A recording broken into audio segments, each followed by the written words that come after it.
Because of industrialization and technology, society is now highly productive.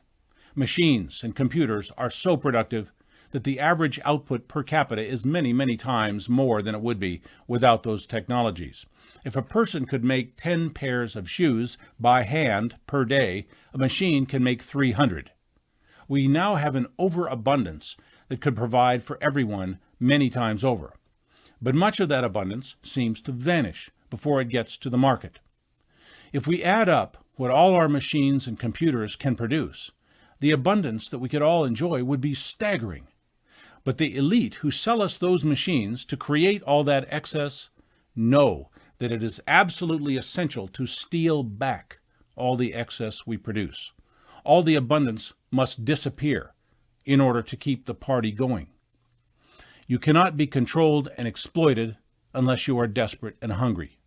You will not keep struggling to produce unless abundance is kept from you. You will not enrich the masters if you yourself are rich. Abundance must be stolen, diverted, hidden, and wasted. It must not be available for the benefit of any common person. When there is general prosperity accessible to all, the control matrix collapses. The squandering and destruction of newly created wealth is an essential element of control, tyranny, and exploitation. Scarcity must be faked at all costs. Our system is like a sink where the water flows directly to the drain hole, and we are all trying to stay alive on the tiny drops that break free from the flow. The scarcity myth is maintained by a matrix of partnerships between corporations and government. Abundance and excess are crushed out of our economy with a series of very carefully crafted devices.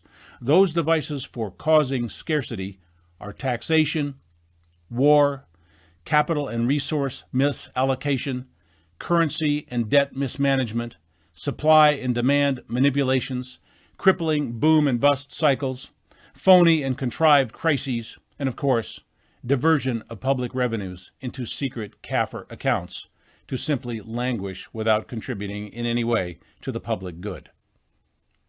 With all the technology we have today boosting our productivity, it takes a lot of serious larceny to create conditions of scarcity. A family of experienced farmers with just a few good hand tools can produce far more food than they need. Our modern machines and technologies have multiplied that productivity many times. We are creating abundance. And if each of us are not secure, comfortable, and wealthy, it is simply because that abundance is being robbed from us as we create it. We are enslaved in a system of waste, corruption, and lies, and we are being forced to run on a squirrel cage in a perpetual state of semi-exhaustion, and we are not allowed to keep the wealth generated from our efforts. So how do we start to fix the greed and corruption of government? Corporations, large collective organizations. How do we start to free up this wealth and recycle it to benefit the public? We demand that our public agencies publish their CAFRs so that independent auditors can get at them.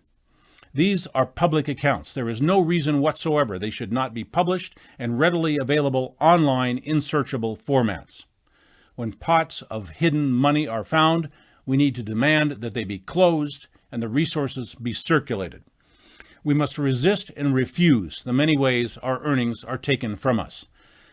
We need to demand that public resources be returned to the original investors, you and I, the wealth creators, you and I, the productive class, you and I. We must cause the large organized collectives to fade away, and each of us individually must take back command, control, and possession of the wealth we are creating. The institutions that are sucking away our earnings, our security, our future, must no longer be trusted, but more important, they must no longer be fed. Refusal and resistance are very powerful tools. As our economy weakens and fails, we see that our institutions are frail and artificial. It is we who are strong and real.